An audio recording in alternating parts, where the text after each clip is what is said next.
Greetings, everyone. Pete Pardo here. Welcome to another episode of What's Hot with Sea of Tranquility. That's right, it's Wednesday. Wednesday is new release day here on the channel. So today we're going to take a look at a brand new album from a band that's been around for a long, long time, but big periods of inactivity in between their last album and this brand new one, which comes out on Massacre Records. The Hudson Valley's very own, from Peekskill, New York, Toxik Dis Morta is the name of the album. Like I said, Massacre Records. This is their first full-length release since Think This. Came out on Roadrunner Records back in 1989. That followed up their very fine debut, World Circus, for 1987.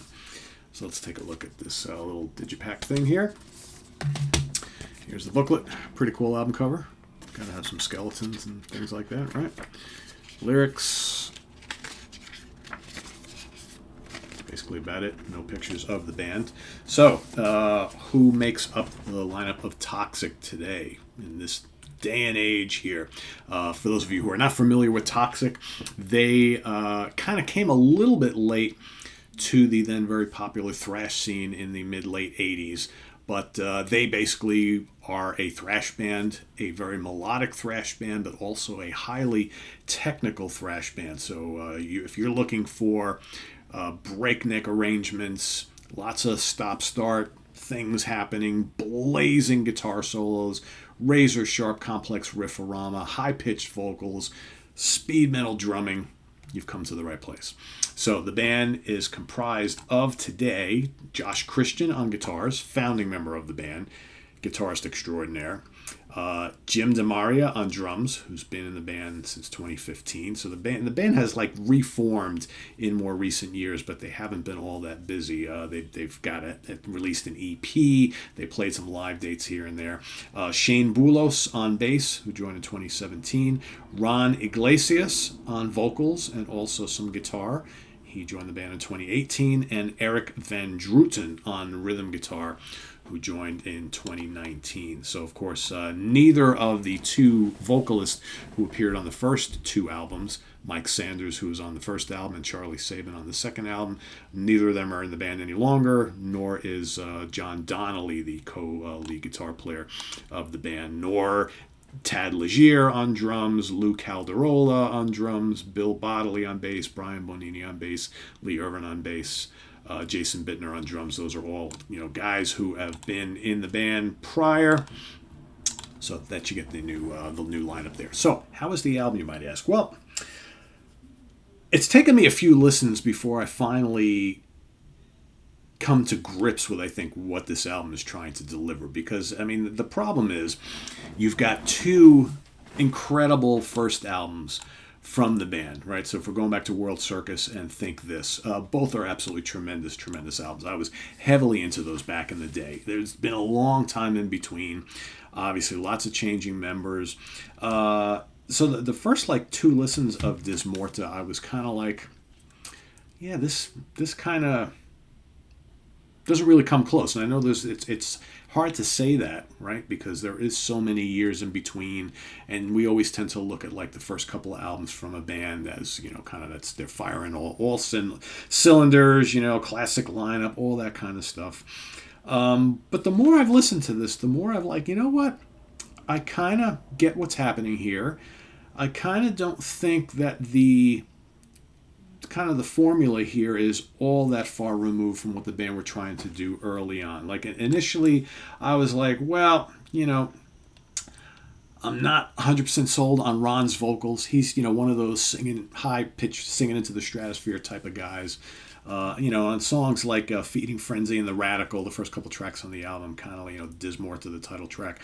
Kind of wow, he's going a little overboard. But then, you stop to think, and you're like, well, I mean, the vocals on the first two albums are kind of just like that as well.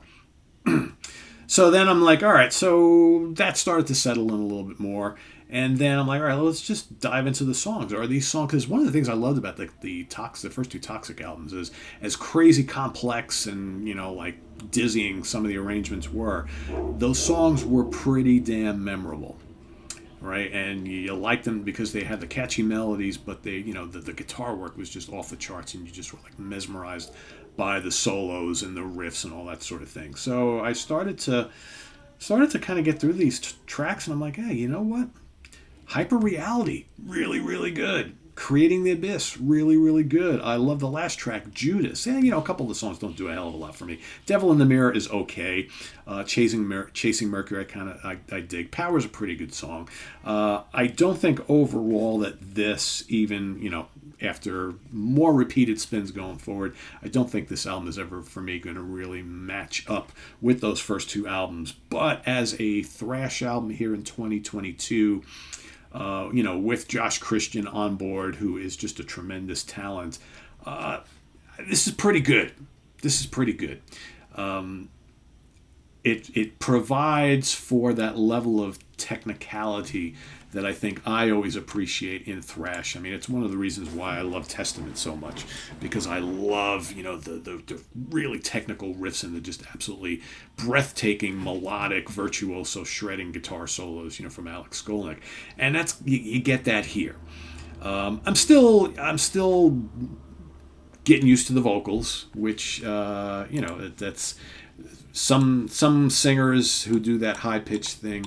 It takes a while to kind of warm up to that. But I like the arrangements. I think some of this, like I said, a good chunk of the songs are fairly memorable, fairly memorable, but pretty memorable. The riffage is great. The solos are just absolutely incredible. So I think this one is growing on me. It's growing on me. It's growing on me. At first, I was kind of down on it because I was disappointed, because I've read a lot of good reviews of the album, and I'm just happy to have them back. Right, that's the whole thing.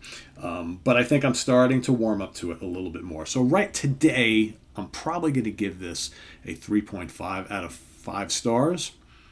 That may move up to 4 in time. All right. So we'll see how it goes.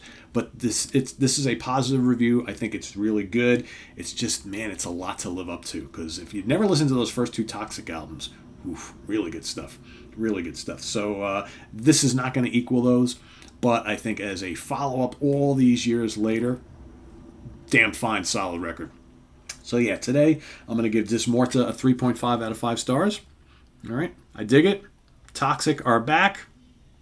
Peekskill, New York's very own. I don't know where the rest of the guys are from in the band now. I know back in the day that's where they originated from, but Peekskill's not that far from me. So yeah, Dis Morta by Toxik, Massacre Records. Check it out. If you are a fan and you haven't listened, I'm sure you're going to want to check this out. If you've never listened to Toxik before, give it a listen, but I would go check out their first two albums first. That's probably a better place to start. But this is quite good as well. And as a thrash album in 2022, I'm sure this is going to rank pretty high up there for many people. So there you have it. Visit us on the web at www.seatranquility.org. We're on Facebook. We're on YouTube. All together, all the damn time. Please hit that like button before you go. Also subscribe if you haven't already, and click on that notification bell. And in addition, down below in the video description, we've got the links to our Ko-Fi page and our merch page. So thanks for watching, everybody. I am Pete Pardo. We'll see you here hopefully with another 1 or 2 new album reviews here today. Till then, take care. See you soon. Bye-bye.